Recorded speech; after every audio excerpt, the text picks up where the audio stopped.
আসসালামু আলাইকুম সবাইকে গাউসিয়া কেয়ারের 9 নম্বর ভিডিওতে আমি সবাইকে জানাই স্বাগত। আজকে আমাদের পড়া টপিক হচ্ছে পাস্ট পারফেক্ট এবং past perfect continuous. Past perfect প্রথমে আমরা পড়বো, পরে পাস্ট পারফেক্ট কন্টিনিউয়াস নিয়ে কথা বলবো।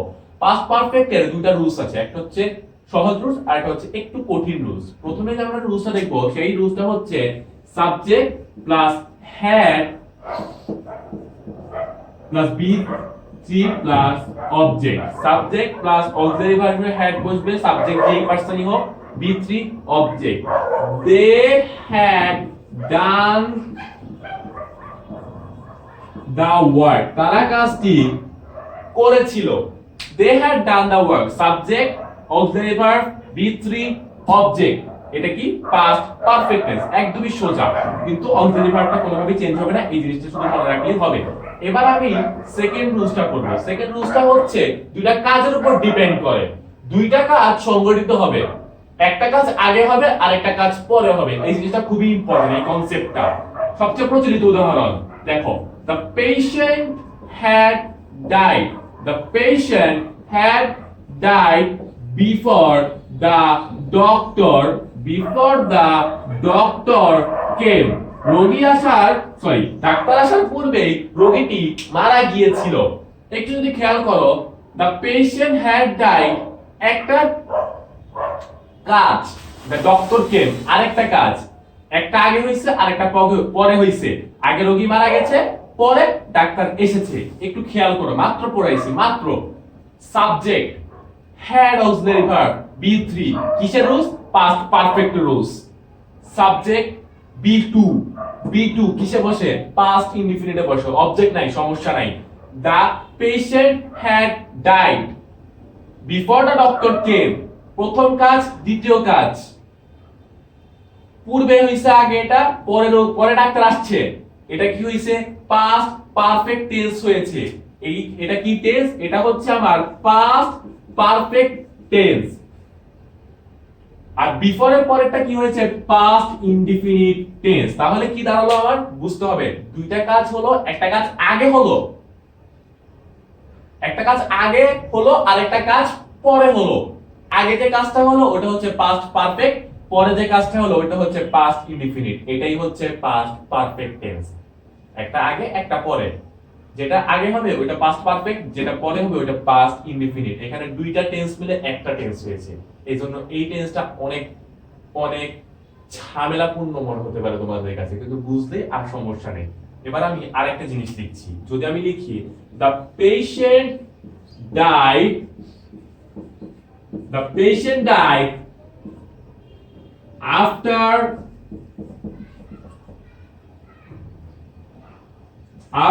the doctor had come, তাহলে কি?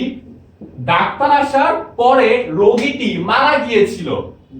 এবার যদি দেখো, the patient died after the doctor had come, doctor আসার পরে রোগী মারা গিয়েছিল। কি কোন কাজটা আগে হইছে?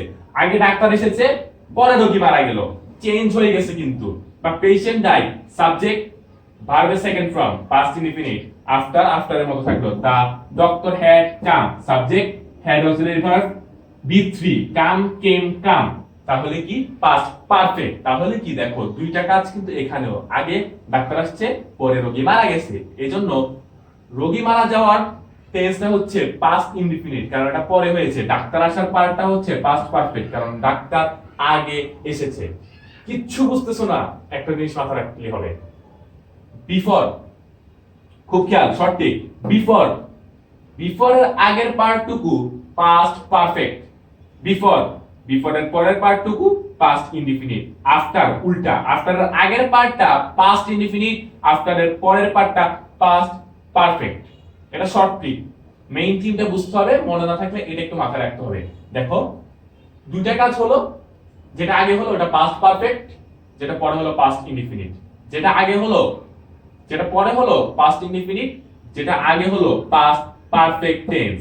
তাহলে পাস্ট পারফেক্ট হচ্ছে এটাই, দুইটা কাজ অবশ্যই হবে, দুইটা কাজ হবে, একটা আগে একটা পরে। যেটা আগে ওটা হচ্ছে পাস্ট পারফেক্ট, যেটা পরে ওটা হচ্ছে পাস্ট ইনডিফিনিট। এই বিফোর আফটার এর ইয়াটা একটু মনে রাখতে হবে। এখন যদি আমি একটি স্ট্রাকচার বানাতে বলি তোমাদের, তোমরা হয়তো পারবে। দেখো, আমি মাত্রই বলেছি বিফোর এর আগে কি, বিফোর এর পরে কি। দেখো, সাবজেক্ট বসলাম, বসালাম subject plus had plus B3, ধরে একটা অবজেক্ট একটা বসালাম প্লাস B4, অবজেক্ট বসালাম B4 প্লাস আরেকটা subject plus B2 plus object. দেখো subject plus had plus B3 past perfect, B4 এর আগের পার্টটুকু past perfect, past perfect, B4 এর পরের পার্টটুকু পাস্ট ইনডিফিনিট। এখন যদি তুমি এখানে আফটার এর একটা রুলস বানাচ্ছো, এটা তোমরা বাসায় বানাতে পারো, এখানে উল্টা হয়ে যাবে।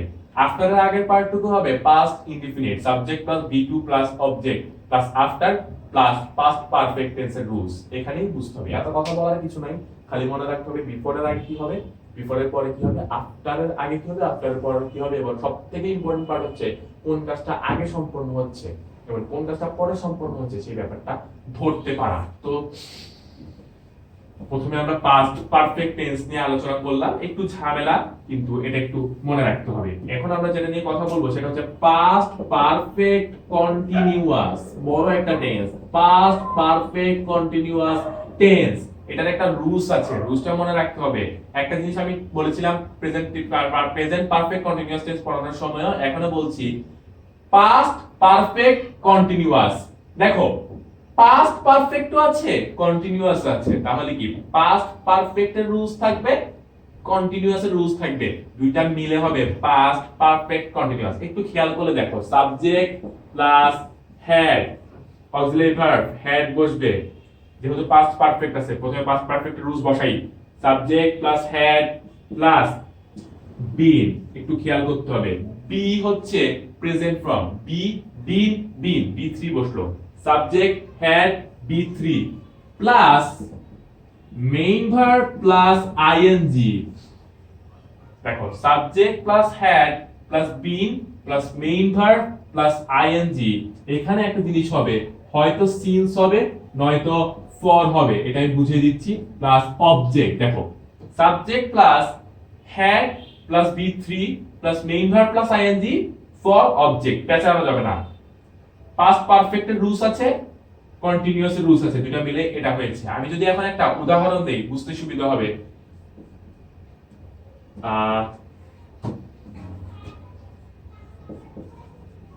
they had been reading for 2 hours। একটু খেয়াল করে দেখবে, তারা 2 ঘন্টা যাবত পড়তে ছিল। they had been reading for 2 hours, তারা 2 ঘন্টা যাবত পড়তে ছিল।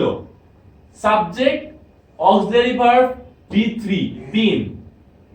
বিন, এটা মনে রাখতে হবে, বিন মুখস্থ করে ফেলতে হবে এটা, been reading main verb plus ING for 2 hours. একটা কথা আছে, ফর 2 আওয়ার্স সিন্স 2 আওয়ার্স, কখন কোনটা বলবে বুঝিয়ে বলছি, 1 মিনিট একটু ওয়েট করতে হবে। আমি একটু উপরে যদি লিখি, নিচে লিখলে হয়তো দেখতে পারবো না অনেকে, আমি একটু উপরে লিখি। দেখো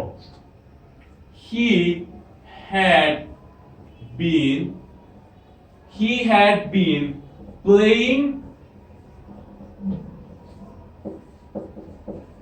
since 7 o'clock, সে 7টা থেকে খেলছিল। he had been playing since 7 o'clock, সে 7টা থেকে খেলছিল। Subject auxiliary verb been B3 main verb plus ING, বাকিটা বসে গেল। এখানে সিন্স, এখানে ফর, কেন বলছিলাম কিন্তু প্রেজেন্ট পারফেক্ট কন্টিনিউয়াস পড়ানোর সময় 7 নাম্বার ভিডিওতে মেবি, সেটা হচ্ছে ডিউরেশন অফ টাইম যখন থাকে, নির্দিষ্ট কোনো সময় বলে দেয় না, 2 বছর 3 বছর 2 ঘন্টা 3 ঘন্টা, তখন হয় ফর। ডিউরেশন অফ টাইমের ক্ষেত্রে হয় ফর।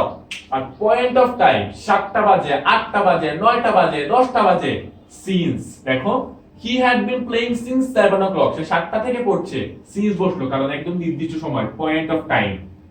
আর তারা 2 ঘন্টা যাবত, sorry he had been playing since 7 o'clock, সে 7টা থেকে খেলছিল। আর they had been reading for 2 hours, তারা 2 ঘন্টা যাবত পড়তে ছিল। 2 ঘন্টা পয়েন্ট অফ টাইম না, ডিউরেশন অফ টাইম, তাই ফর বসলো। 7টা বাজে নির্দিষ্ট সময় বুঝিয়ে দিয়েছে, সিন্স। তো এটাই হচ্ছে পাস্ট পারফেক্ট কন্টিনিউয়াস টেন্স। তো পাস্ট পারফেক্ট এবং পাস্ট পারফেক্ট কন্টিনিউয়াস আশা করি সবার কাছে ক্লিয়ার। ভালো লেগে থাকলে অবশ্যই সাবস্ক্রাইব করে আমাদের পাশে থাকবেন। ধন্যবাদ।